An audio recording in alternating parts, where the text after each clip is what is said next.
Today, we're going to talk a lot about food. And I think, given the time that it is, we're all going to be hungry by the end of it. But today, we're going to be speaking about the history and the origin of Indian food. We've got with us Sonal Ved. She's the content director at India Food Network, Taste Made India. She's the food editor at Vogue. And if you, like me, read HT Brunch religiously, you've probably seen her there too. So, we're going to talk today about her new book, Whose Samosa Is It Anyway? We'll play a fun quiz and we'll see and test your knowledge of a lot of foods and where they've come from. We're going to learn some idiosyncratic facts, and I had to really practice that word about food. And we're going to get some tips on making quick food because that is something that we all struggle with. Sonal is a Mumbai-based cookbook author. She's a cookery show host and a journalist with over 12 years of experience with newspapers, digital media, and magazines. She wrote Tiffin, which is her second book, which celebrates the diversity of India's regional cuisine. It was listed in Saveur Magazine, Vogue India, Bon Appetit, and the New York Times as the must-have cookbook for 2018. So welcome, Sonal. We're excited to have you here. I am super excited to be doing this. Like I said, this is the first time I'm doing something like an online live thing. So this is going to be exciting. So, Sonal, I think the first question, and probably everybody asks you about this, you're a cookbook author, but you really delved into the history of Indian food. Why did you want to do that? When I wrote my book, Tiffin, that is when I thought that, just writing recipes is not going to be enough. There are certain layers of Indian food that I kind of have to unravel because I was so curious myself.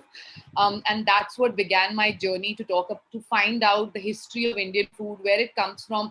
Why is it that tomato was not here from the prehistoric times and is a very recent thing? Why is it that we drink chai so much, and where does jalebi come from? These are just things I was curious about, and that's what led to this book.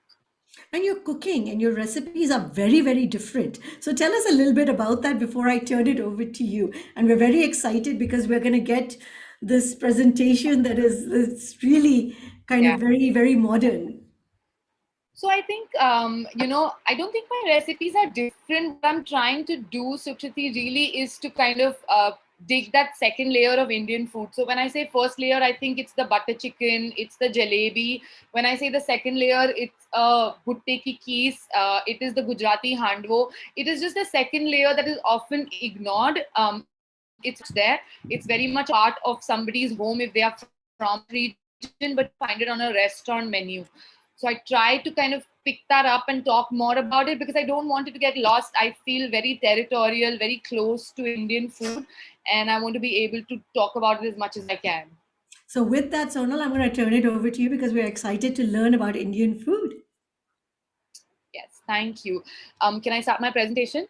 Please do. A little bit, I'll just tell you a little bit before I start this is that this is something that I presented at my book launch. What we tried to do is we tried to create an edible adaptation of the book. The book takes you through various chapters of Indian history, and talks about food through them. For example, what did people eat in the Indus Valley? What happened when religious texts like the Vedas came into India? Basically, when people began to eat in a certain way and why they did. So each chapter takes you through different parts of history, and we encapsulated that in 6 to 7 dishes, and that's what I'm going to be talking about through this presentation. Very nice. And I mean, it's beautiful. So, please start. Okay. So the first thing is now Earth's mass. Okay, here's what I like to compare Earth's mass with. It was like a couple who was constantly breaking up and patching up, just like Jen and Ben. It all starts with Rodinia, which is a supercontinent that existed at least 750 million years ago, when all of Earth's landmass was one. Then this is what it looked like, basically. Then around 175 million years ago, a break led to Pangaea, which was like a supercontinent splitting into two larger continents. One of them was Laurasia, which was North America, Europe, Asia, and Gondwana. It was North America, Europe, and Asia. And the other one was Gondwana. Now, Gondwana comprised of Africa, South America, Antarctica, Australia, and India. And the Central Asian Gond tribe gets its name from this very word, which is Gondwana. And now it was separated. Are we clear till here? Yeah. So this is So what we whenever started off as. This is what it became 150 million years ago. yeah, 175 million years ago, approximately. And whoever has questions, they can kind of put it in the chat and then we can tackle that later. Uh, so this is what it looked like. Like the all of Earth's landmass was one, then it split up into different countries, and then India became what India is today in terms of how it looks on the map. Um, how is all this relevant to the food of India? This is just to say that even before India became the country that it is today, a lot of geological changes were taking place on Earth. Now, these geological changes have been taking place for centuries and they're going to continue to take place in the years to come. So, this brings me to my very first question. The question I started asking myself when I began writing this book is, what is authentically Indian to even begin with? I mean, even the land mass is not authentically Indian to begin with. It was something else before India became the India that is. So, this is the first question. What is even Indian food? I'd I love to started. hear people's answers to that too. What they think is what is Indian food. I think if they have questions, they can put it on the chat. I'm happy to kind of take them together. Is that cool? Perfect. Yes, perfect, perfect. Okay. And I mean, if you can always stop me and ask me, I'm happy to. Oh yeah, Indian food is all about spice. Yeah, that is true. Indian food is all about spice, but there is a lot more, and I think we will get to that as we begin talking more and more. Now, I started my journey to talk about Indian food in the Indus Valley. Why Indus Valley? Because it was first kind of like a formal civilization that laid base in India. You will have to make do with this visual. It's technically an American sitcom of Flintstones, but I couldn't find Indian Indus Valley people looking this glamorous. So we are going to stick to this, okay? Um, who are early Indians? Before we understand food, we have to understand who are Indians. Around 6000 BC, the Indian subcontinent mainly consisted of three kinds of people. The first were the South Asian hunters and gatherers, who were the oldest inhabitants of the subcontinent. The second were the Iranian agriculturists. Possibly, they brought with them certain forms of wheat, pulses, and barley when they came to this part of the Indus Valley from Iran. And lastly, one migration happened by the steppe pastoralists. Now, these are people from the Volga and Don River Valley, um, which is in Russia, and loosely people call them as Aryans. So there's a whole theory about how Aryans came and kind of invaded India and all of that. I feel like those are stories. This was just a migration that happened at that point of time on the Indus Valley. The next is agriculture. Now, one of the earliest documented experiments in agriculture can be found in a village at the foot of Bolan Pass. Now, Bolan Pass is, oh yeah, Amar is saying Aryan, Persian, Dravidian. Yeah, perhaps. One of the earliest documented experiments in agriculture can be found in a village at the foot of the Bolan Pass, which is in current day Balochistan, and it was called Mehergarh. Here we found seeds of emmer and einkorn wheat and barley, which makes me kind of conclude that these are indigenous Indian crops. And we also found domesticated animal bones of sheep, goat, water buffalo, zebu cattle. In fact, buffalo and zebu cattle are one of the largest founded remains on this site. Now, how did Indus Valley come about? These are the people, this is who Indians were. Now, how did the valley come about? The Indus Valley is four of the most important civilizations in the world. The others are Egyptian, Mesopotamian, and the Yellow River civilization of China. These were the ones that set their base in the like early times. Now, the first village that came in India was called Mehergarh, and that was kind of the precursor to the larger Indus Valley that was going to come about. Small villages of Mehergarh started to be abandoned and became the larger cities and the larger Indus cities. So if you studied this in geography, probably you will know, how Indus Valley was so ahead of its time. It was super civic. They had a great drainage system. They had great agricultural practices in place. All of that is true. And because they were so savvy, through their remains, we are able to tell so much about how those guys lived. Lastly, obviously, if they were people, they ate something, right? They didn't live hungry. They were not just hunters and gatherers. They had a proper agricultural system in place, which helped me start off to understand what the heck is Indian food, because this is where it starts. Um, while the book in depth will discuss the ingredients and remains found on the Indus Valley, as a part of this experiment, I have taken a research which was conducted by Anurima Kashyap and Steve Weber in 2010. These are two scientists. One of them now works with Google. They're not archaeologists anymore. They conducted a starch analysis of the molecules gathered from the utensils and tools found on excavation sites. Like, they researched on the dental enamel of animals and humans from those sites, especially one site called Farmana, just to piece together what did those people eat at that time. And they came up with a recipe called the proto curry. Proto curry, So this is basically the first food, kind of the like that first people. curry. This is where it all starts. They pieced it together. So they found a little bit of aubergine, they found a little bit of turmeric, they found ginger. They put it all together to create this first ever curry. And this is what it looked like. I got a chef in Bombay to make this out of the recipe that Anurima and Steve have put it together. And this is what the curry looked like. It's very basic. Um, I don't even know what kind of salt, did they salt their food or what, but there was salt pans which were found in one of the regions of the Indus Valley, which kind of makes me conclude that perhaps they had salt and they salted their food as well. This is what it looks like. Now, shall we move on to the next chapter? Does anybody want to ask me anything about this one? Any questions? No, I think people are just digesting. I think this is the one that's going to have the most impact because religion and food is so intertwined. So, this is one of my most interesting and exciting chapters. I was very excited to be researching the influence of religion that has on our food, because it's there even today, right? There's so much of religion that impacts our food choices, from the way we fast to the things that we eat and don't eat because religious customs tell us to do that.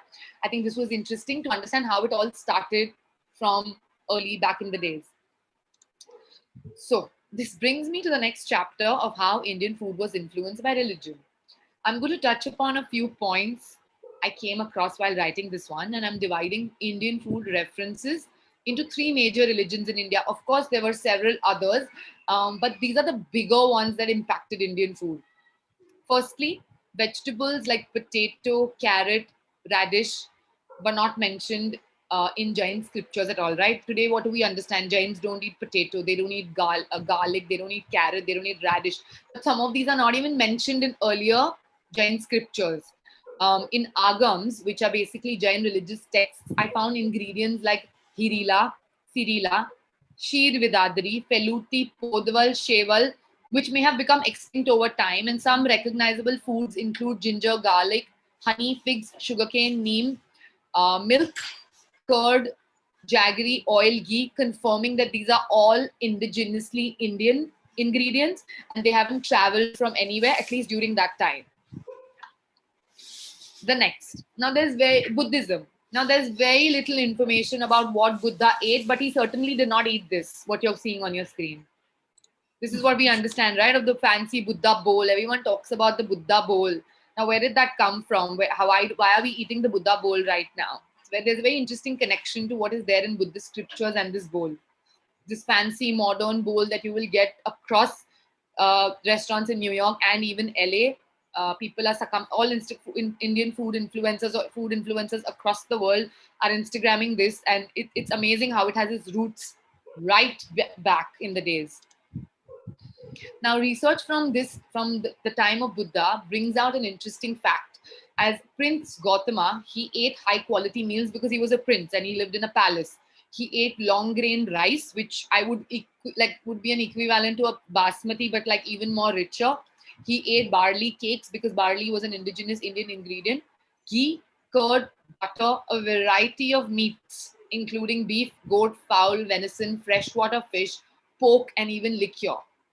But once he was on the path to enlightenment, Buddha gave up all of that and he moved to things like the Indian fruit jujube, sesame cake, and 1 grain of rice at times, because he was going towards abstinence, so he would survive on 1 grain of rice.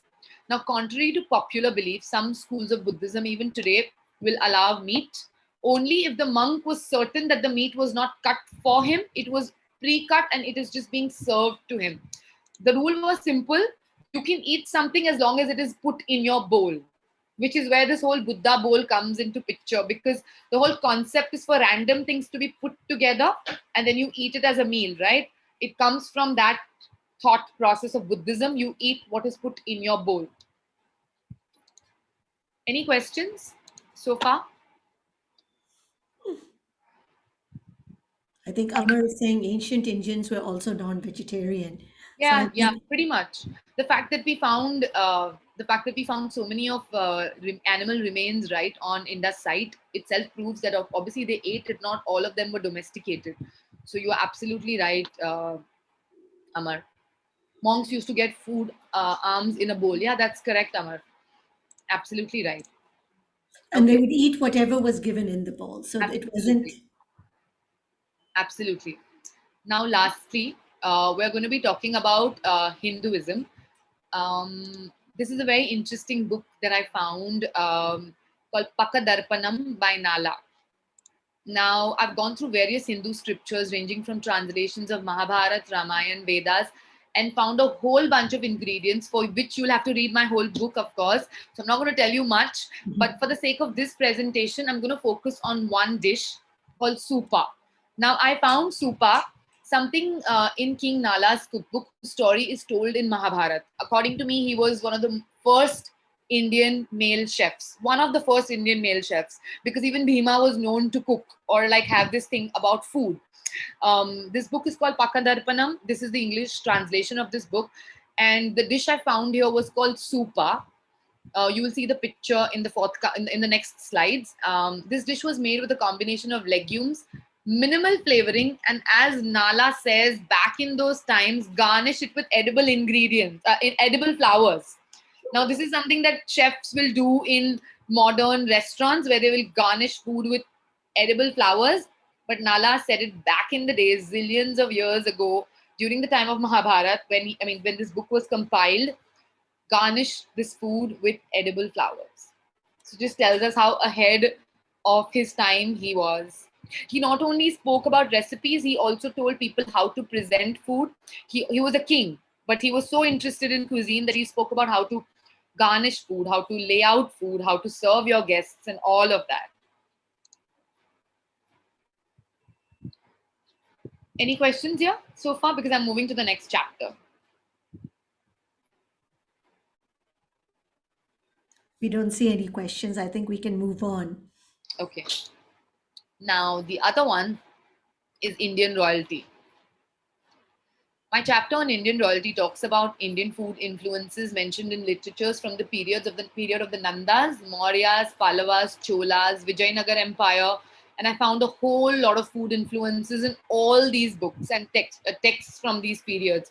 One of the most interesting ones was Manosolasa, a Sanskrit text written by King Someshwar Deva, and some of it reveals the food habits of the Chalukya Empire. Now, I'll give you a fun fact. And then I just go back to the previous slide. So, I don't know if you got that, but what I'm trying to say is there was no mirchi during the Mughal time. What we eat as current Mughlai food from the Mughal period has so much of mirchi and cream and tomato. It didn't exist at that time. So, this is what I'm trying to say here. Okay, and then now we can go to the next one. Now, talking about Chalukya Empire. Now you see the little Kaluchari dynasty right on top of Ananya is pointing that out uh, above the Chalukya Empire, right? This is where Bahubali comes from, the movie. This is where it originates from, the Kaluchari dynasty. A little below that is Chalukya Empire. A lot of food influences came from King Someshwar Deva's Manosulasa. And what we're going to be talking now is a dish which I think was where dahi vada comes from. Now everybody says chaat came from the Mughal Empire, and it was designed there and all of that. But dahi vada existed before they happened to India. And in Manosolasa, King Someshwar Deva talks about something called the Vatika. Vatika was basically exactly like made with urad dal paste. It was deep fried. It was served with something called buttermilk, which is just like dahi, right? So this existed back in the days, and this is what it looked like. It was further garnished with he said garnish it with slices of ginger. So it was flavored with pepper, and then it was garnished with little slivers of ginger. This is the original recipe that again the chefs have replicated. Now, this is where the name of my book comes from. From the later empires of India, Indian food was greatly impacted by the Marathas, the Scindias, the Rajputs, and several other kingdoms. But nobody changed the face of Indian food like the Central Asian invasions. This is an illustration of early illustration from a book called Nimmat Nama, and you can see the samosa being prepared. This is a version of something fried being prepared and served. And this is roughly what it may have looked like. This is also the period where we got dishes like jalebi, faluda, biryani, gulab jamun, naan, pulao, and so many other dishes which we so casually say are Indian, right? We just so casually feel jalebi is Indian, naan is Indian. But it was the Central Asian invasions that got these dishes to India, which brings me to the title of my book, Whose Samosa Is It Anyway? Ananya, can we move on to the next slide? This is what I wrote in my book about samosas. I'll just read it out to you. For me, it was an appropriate dish after which to title my book. The seemingly Indian dish has translated far and wide before it became a mainstay in our gullies. The first mention of samosas can be found around the 10th or the 11th century in the Middle East. In historian Abdul Fazl Behaki's work, where it is referred to as sambosa. It was in its original form as made in the kitchens. Samosas were pasties filled with meat and dried fruit and deep fried. Now, this meat could be basically meat that they would have hunted. And we don't know when exactly it assumed the current form, filled with mincemeat or potatoes and peas like the Punjabis eat it. But we do know that when Akbar annexed the Malwa Sultanate in 1562, the Nimmat Nama was procured by the Mughals, and subsequently his kitchen started cooking the samosa, and then it became widespread from there. So Vanita is saying that nothing is Indian, neither vada, nor pav, nor chai. No, but vada is. Vada is. Dahi vada, I would say, is because it came, King Someshwar Deva, who was a part of Chalukya dynasty, he had that in his kitchen. So I would say the dahi vada still is. Pav is not, chai is not, potato is not. You will know about it a little when we go ahead. And what about, so then the samosa is Persian then? I would say it came from Central Asia. So did the paneer, so did the jalebi, so did the faluda. All of it, it came through that route into India because we were being ruled by their dynasties for a long time. And then we may have adapted and then made it our own and put potatoes and peas and paneer. And now we even put noodles in it and Szechuan chutney and whatnot. So it's an ever evolving dish, I would say. Yeah, you're right, Vanita. Idli does have Indonesian influences. Some people say that. I haven't been able to authenticate that fact. But a version of idli is also mentioned in Mano Sulasa. So, how do we kind of put an actual thumbs up on something and say this is the ultimate truth? Because I think there's learning that constantly is going to keep happening. Yeah, dosa is Indian, I would say. Okay, next. So this is what the Nimmat Nama, when we got the chefs to make it look like. In Nimmat Nama, you're supposed to flavor the samosas with camphor, edible camphor. It had deer meat, it had edible camphor, and it also had musk, which is basically the fragrant substance you find inside a deer. It also was flavored with that. We obviously didn't use deer meat, we obviously didn't use musk, but we used an ittar flavored with musk and all of that to flavor these and had camphor in it. Okay. Moving to the next thing. Traders and Conquerors. This was my chapter number 4.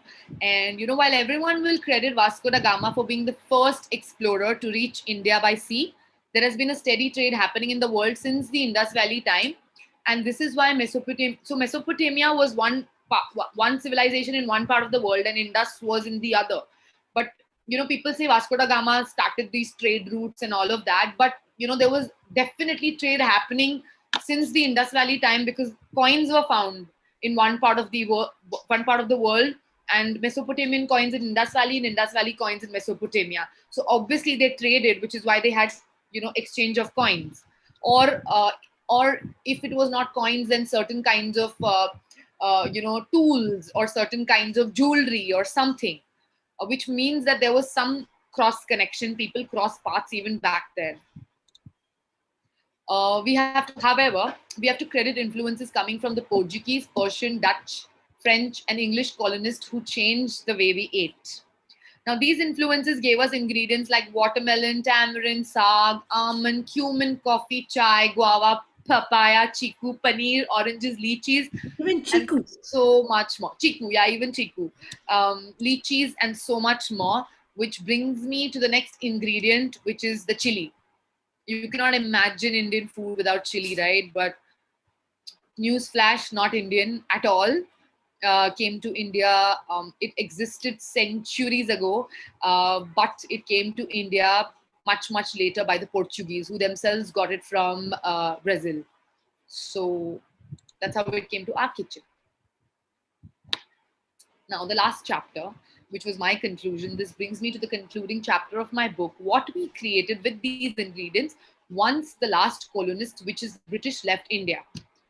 Pre and post independence, food choices were influenced by what national leaders ate and championed.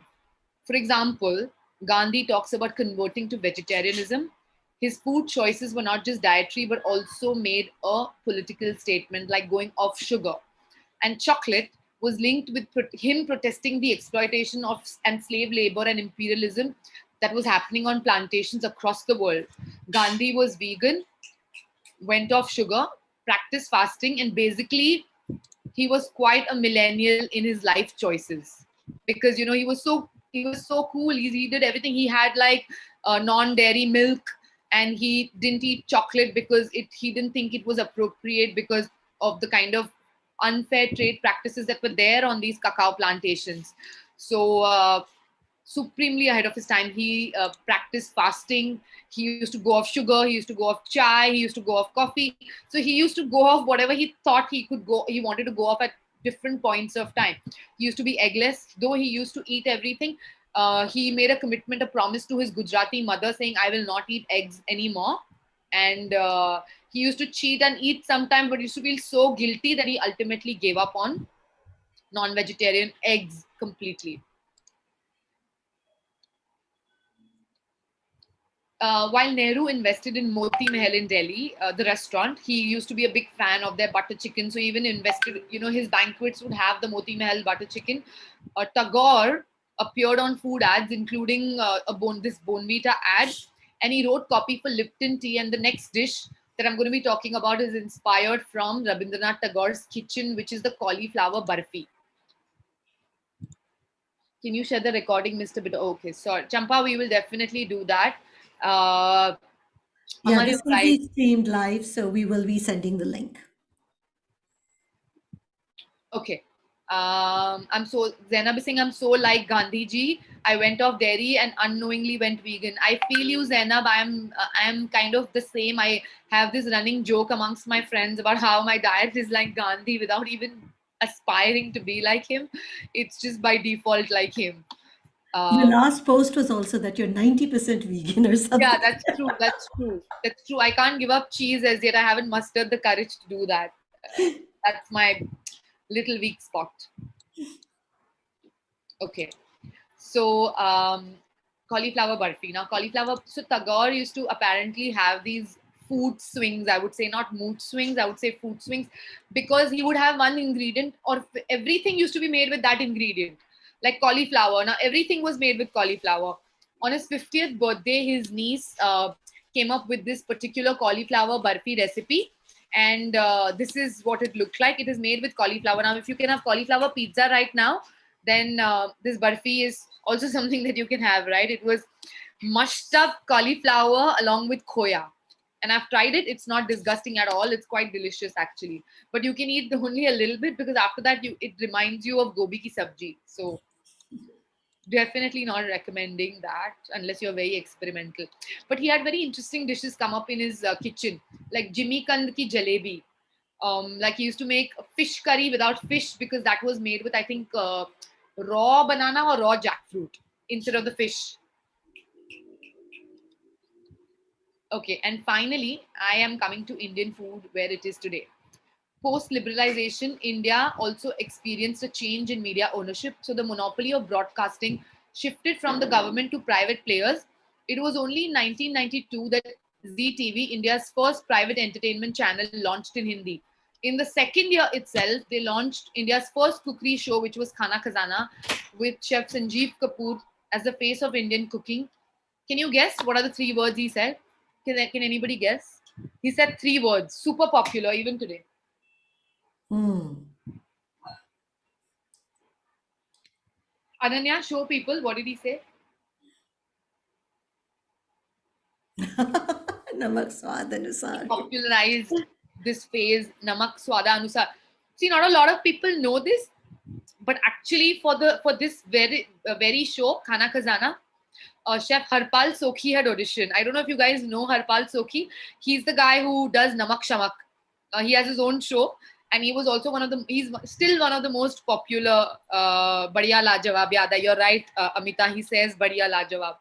So he basically popularized this phase, Namak Swad Anusar, and Harpal Sokhi, who was original choice for this show, popularized the phrase Namak Shamak.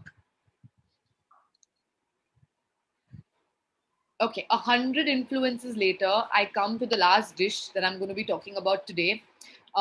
And as people see this, Ananya, can you move the to show people the next one? This is actually a cauliflower ice cream with candied cauliflower, which is when I did this experiment with this restaurant called Mask in Bombay, they took the influence of cauliflower from Rabindranath and made their own version. And they made this meetha, which is a cauliflower ice cream, and they served it with a cauliflower candy. What they are trying to say is and what I'm trying to say is this is where Indian food is today, where you take our history and convert it into something else completely, and that's where Indian food is going towards complete modernization. And here's my conclusion. This is from my book of what I feel where Indian food is today. Redefining Indian cuisine right now are modern Indian restaurants like Mask, Indian Accent, Bombay Canteen, O Pedro, Zia, Avartana. Each restaurant here is redefining the generic understanding of Indian cuisine, and there are a few points that tie them together. These restaurants refuse to cow down to preset rules of Indian cooking. While there is ample respect for roots and recipes, no experiment is high risk enough. This is not the first time in Indian history that diners are at the brink of a colossal shift in their attitude towards cooking, but this is definitely that time for my generation. And some of those are very, very fun and nice restaurants. Indian Accent is one of my favorites. Yeah, it is. It is one of the most iconic Indian restaurants. But that's it. That's my presentation, guys. I dedicate this book to my mom, who not only whose kitchen was my ground of inspiration when I started researching. This is where my curiosity started from as to why she cooks what she cooks.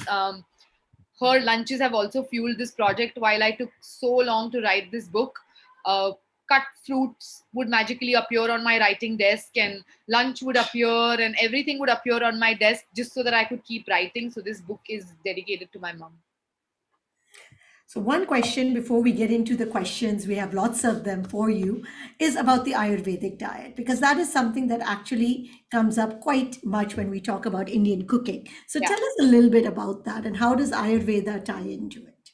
So I think what my understanding about Ayurvedic food is that, of course, it stems back to the Vedas, right? It is called Ayurveda because it came from a Vedic text, and not only did it tell us certain things that we are supposed to eat, saying eat this, it is seasonal, eat that, it is seasonal. It also told us things that were forbidden, like you can't eat curdled milk. Back in the days in Ayurveda, it talks about if you had to curdle milk, how you're supposed to use lemon juice to do it. Different Vedas told us different things. In Yajur Veda, in Artha Veda, different Vedas gave us different ingredients, and that's when even the Indian kitchen was evolving through those Vedas. Ayurvedic texts talk about certain things like colostrum, which is cow. You make badai today out of a lactating cow's milk. That itself comes from the Ayurvedic text. I don't know if you know about this, but it's called Posu in Konkani, Kharvas in Marathi, Bari in Gujarati. Those kind of things were also mentioned in Ayurveda. And Ayurveda places milk as one of the. It says that milk is a complete food. So those who are vegans, I'm very sorry, but Ayurveda has called milk a complete food. So many things we get, medicines. So many medical things were spoken about in Ayurveda, and that's what I feel about it.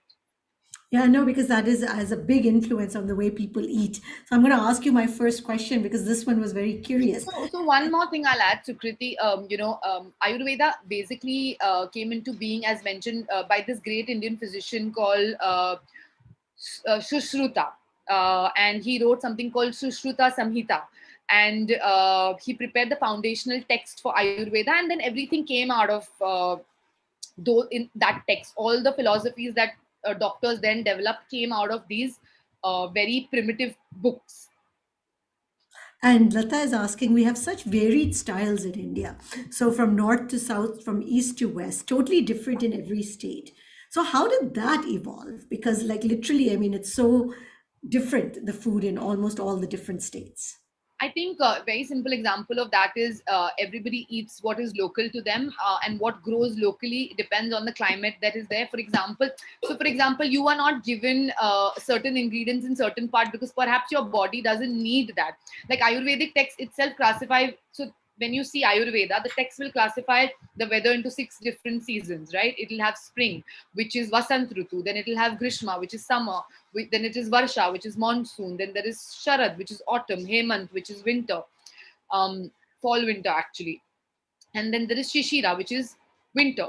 And they talk about food to be had and not had during those periods. For example, during Hemant Rutu, one was not allowed. One could savor sour and salty, juicy food because that's what the body apparently needs. In rainy season, the diet had to be predominantly sour, salted, and fatty. Now, these are all things mentioned by Ayurveda, depending on what they thought was beneficial for the body during that season. So I think our Indian habit of eating seasonally also is rooted back in Ayurveda. Very nice. There's a question like that Sonal is asking, where do you see Indian cuisine going in the future? What's next? I mean, we've reached fusion food. What's next? I think there are two places where I put chefs. Either there are chefs who are experimenting with Indian food and taking it to another level. Indian restaurants like Indian Accent, Mask, Bombay Canteen that I spoke about. And then there are people like me who are not talking about experimental dishes, but are talking about forgotten regional dishes. There is space for both, but that is where the future of Indian food is going. It is not talking about the first layer, like I said. It's either talking about the next layer or it's talking about the hidden layer. All right. And Amita is asking that, especially about the Ayurvedic diet, a couple of questions. Do we eat according to seasons? Are we supposed to? And Zainab says that even in the Ayurvedic diet, we include metal to detox. So I'm not an Ayurveda expert, so I'm not very sure if I can comment on metal being something that Ayurveda prescribes. I think a proper physician will be able to say, kind of give a thumbs up or thumbs down to that. But I will say, yes, we eat. Like I said, we eat seasonally because that Indian habit of eating seasonally comes very much from the Ayurvedic texts. Like I said, Ayurveda has mentioned 6 different seasons, what to eat in a certain season, what to not eat in a certain season, all comes from Ayurveda. Now, one of the questions I'm going to ask you, of course, is the belan.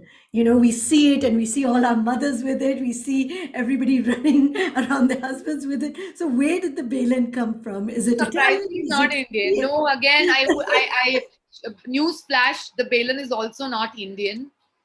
Indian belan is, you will see it's splittingly similar to the Indian mattarello, which is like a big, more fatter version of the belan. Indian belan is nice and slender, and it's across.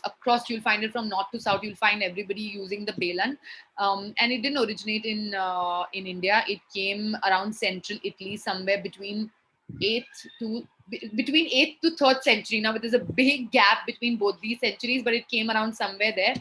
Now, Indian food is generally associated with the belan. But what differentiates the Indian Balin from the Italian one is that we also have the rolling board, the chakla as we call it. That is what separates Indian Balin from the Italian one. Italian Balin is only that Mattarello. Now, this one, I think this is a question that we always get. Why do we eat with our hands, and what's the benefit of eating with our hands?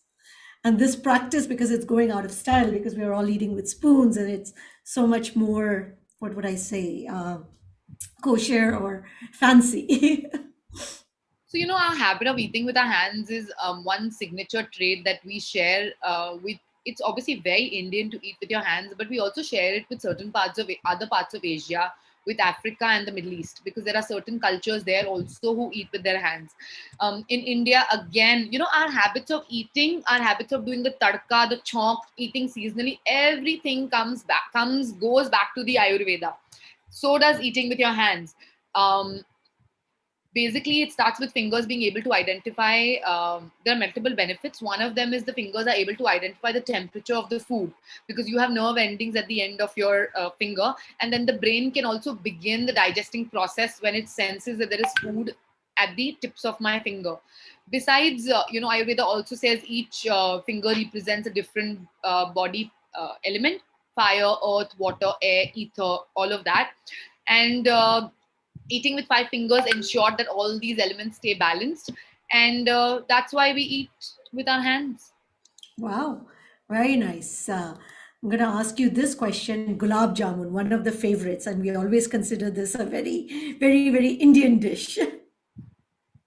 Central Asian, like the jalebi, faluda, naan, samosa that I described, comes from Central Asia.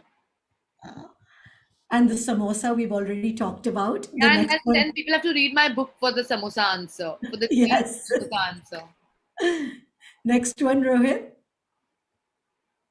Now, the question of the biscuit that we have with our tea. And so, this is a question for all of you.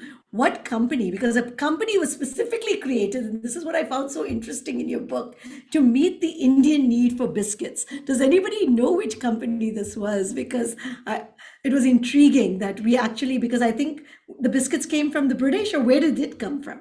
And That's where did it leave? That's true. It came from the British. The chai and the biscuit both came from the British. We learned it from them. So the Hindu biscuit company, later came to be known as Britannia, was created to meet the biscuit needs in India. A side story which came in much later when the Swadeshi movement was gaining momentum. Parle G was one of India's most iconic Indian biscuits that came about, and it was established to counter the popularity of British-led brands like Britannia, United Biscuit, Glaxo. Those are the early Indian biscuit companies, and they were created kind of Indian Swadeshi movement created these Indian biscuits to kind of take Indians out of the habit of eating those British biscuits with chai. And we learned this whole habit of drinking chai also from these mem sahibs who used to drink chai in the afternoon. In fact, it was so sweet that I read one of the things where they would keep their tea things like the little tea strainer and those little tea cups and all in their cupboards, their fine teacups and all in their cupboards. It was locked up in the cupboards. It was like a thing of pride where they would host these tea parties for others and all of that. So tea was very much. Now we don't know when it became this whole milky concoction, but the Britishers really wanted. It was one of the largest. It was producing a lot of tea, and they wanted Indians to get into the habit of drinking tea. But what happened is actually it became an emotion. It became more than a habit for an Indian to. We were so possessive about our chai, right? And people were strategically positioned on Indian railways to sell tea. Mill workers got a tea break where they could go out and drink chai, and then it became a habit. And then that's where our emotion about tea comes into being. Yeah, so this one we've already done, Rohit. The next one. So this one, I think all of you are going to get this one right. So which is now the largest selling biscuit brand in the world? So this is how much of an influence now that we've had and loved the biscuit, that we actually have the largest selling biscuit brand in the world. I'd love to hear from everybody because I think a lot of you will get this. No, not Britannia. Nita and Lata, right? It's Parlay. It's Parlay G. I mean, so that has become like the largest selling Yeah, biscuit. apparently, it's even larger. If I'm not mistaken, than Oreo. Better selling than Oreo. Now, even in the Ramayana, and there's a lot of talk about food, right? And there's a lot of talk about good cooks and women being good cooks. So, who were the great cooks in the Ramayana? Sita, she was apparently a good cook, and her cooking abilities reached praise of her cooking abilities reached all the way to Ravan across the waters in Sri Lanka. Again, these are all Sukriti, like these are all. This is all a part of Indian mythology. One will never be able to authenticate it, but this is what I read in my research, that she was known for her cooking abilities. In fact, even today there is something called Sita Ki Rasoi in Ayodhya. There's a little spot which they claim that was her kitchen, and they've kept an ad hoc belan and the rolling board in a corner. So great. Thank you. Thank you for clarifying that. If all of you have questions, please do ask. And now I know we also said that we are going to talk about one of the biggest things, that we are very time constrained. So, how can we make food quicker, faster? Any tips from us? I just, in fact, wrote an article about simmer sauces. I think they've become such a big rage. They've been around for a while, but suddenly, during the pandemic, a lot more people started cooking at home, and simmer sauces gained so much of momentum. So many smaller brands came out making those. Simmer sauces are basically, I wouldn't call them ready to cook, because I kind of have a problem with the kind of things that are there in ready to cook packets.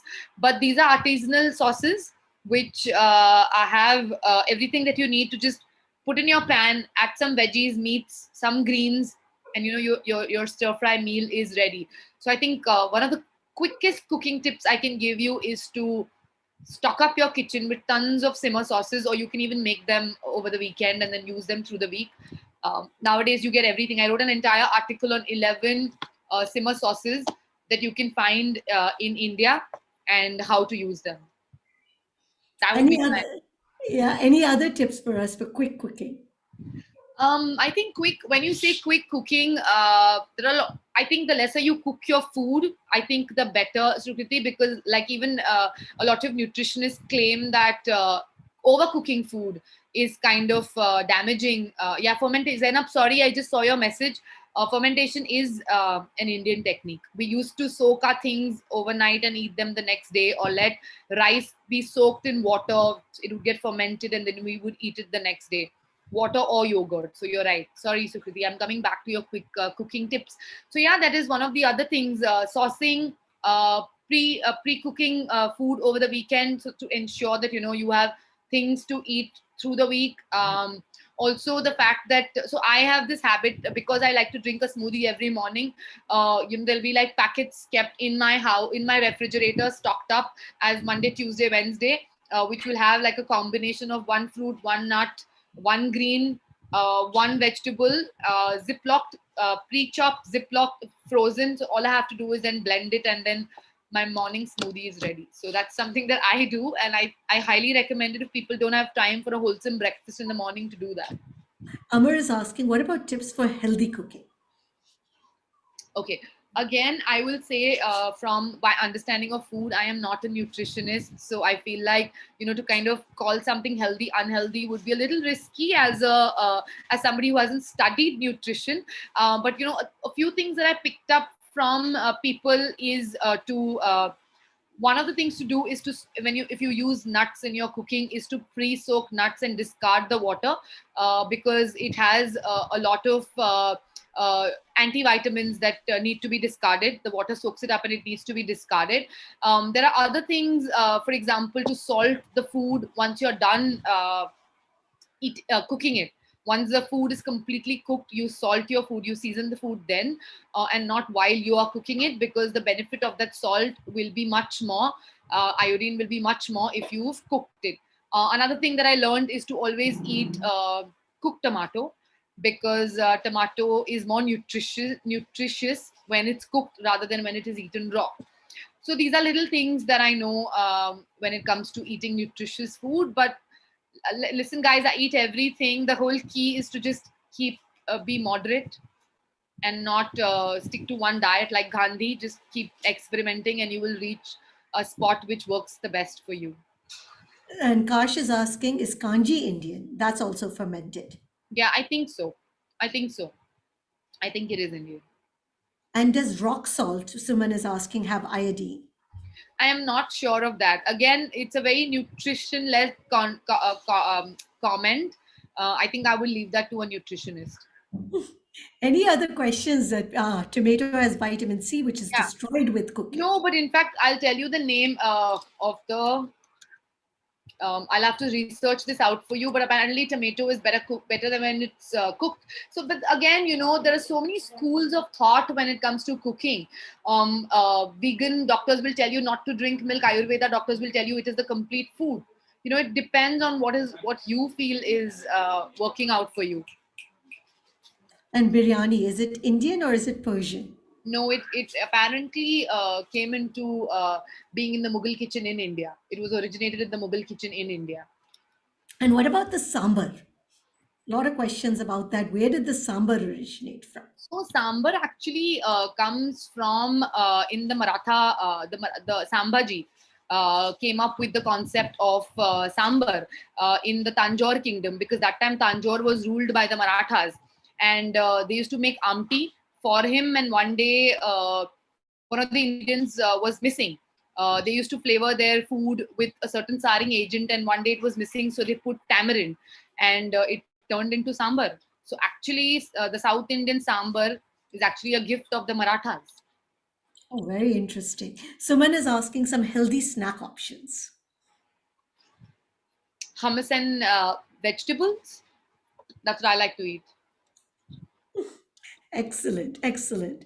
Any other questions? If anybody would like to ask, please also raise your hand. I can unmute you.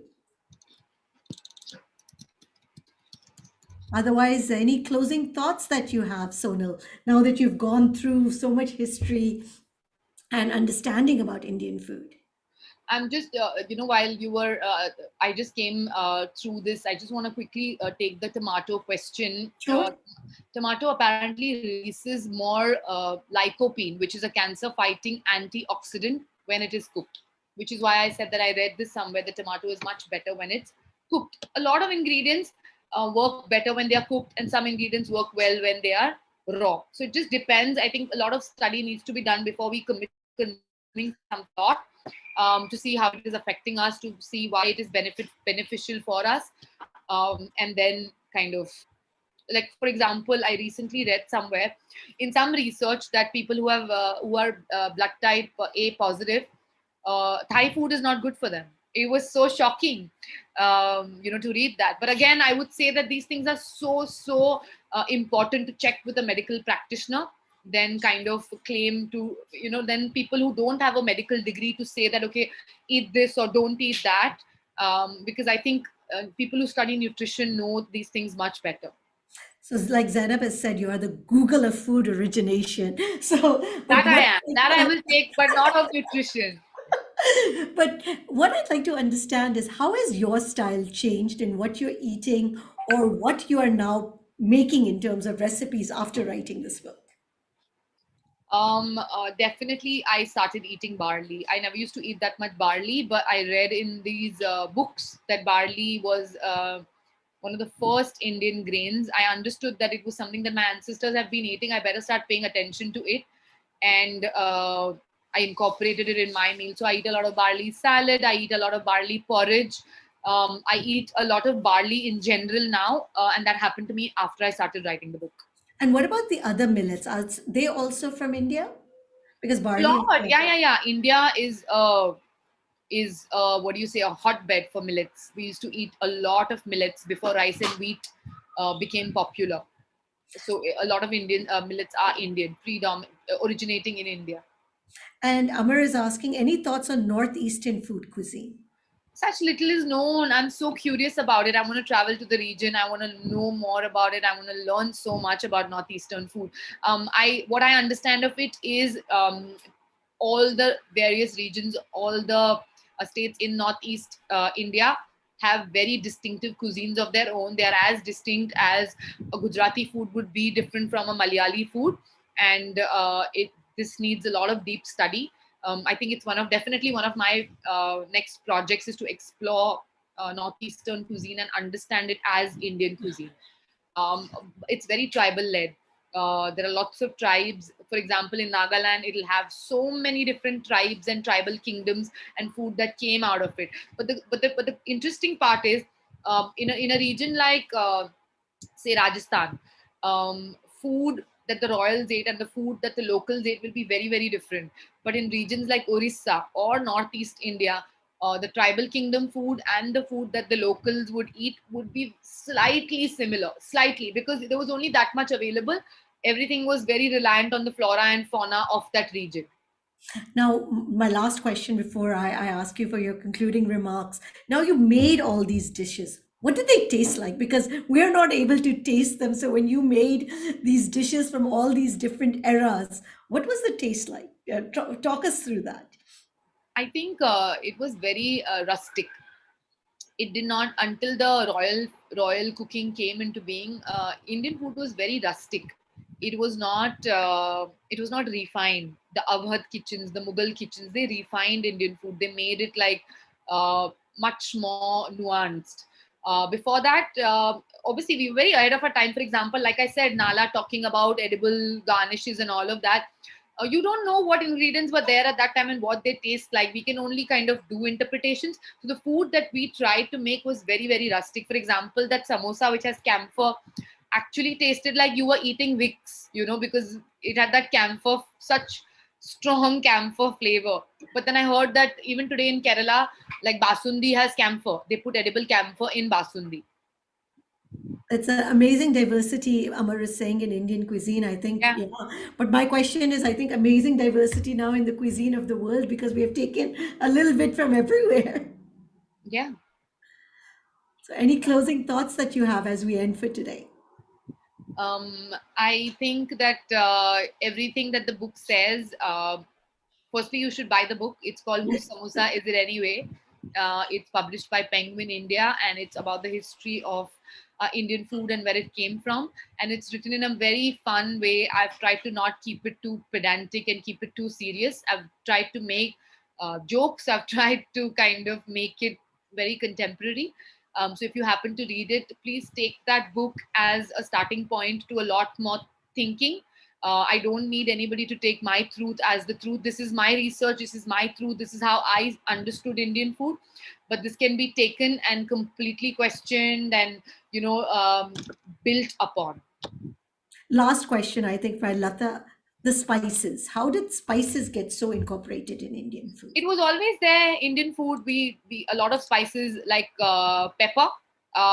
So basically, Indian subcontinent grew a lot of spices. Indonesia grew a lot of spices, and we had a lot of access to spices, and so we were always cooking with it. Like even the olden recipes that we saw, it had tons of spices going into it, especially pepper. Like pepper was one of the most expensive of Indian spices. And And Ayurveda talks about the importance of spices. Like I said, everything that we uh, you know incorporated in our meals was something that Ayurveda told us to do. fantastic. And Zainab, where can you buy? It's available on Amazon, very easy to buy. You can just buy it from there. And a lot of people, yes, you can connect with Sonal on Instagram. She is very much there. It's very easy to find. So please do connect. And thank you, Sonal. I mean, I think now we're all hungry and are going to look for samosas and other foods that are going to really tempt our tummies now. So with that, I thank you so much for sharing your knowledge with us. Thank you. This was incredible. I had fun doing my first ever live session. So thank you for this opportunity. Thank you. Thank you. And good night, everyone. And Amar says, amazing session. Lata, the food was so exotic. And Champa, lovely chat. Look forward to the recording. Thank you, guys. Have a great evening. You too.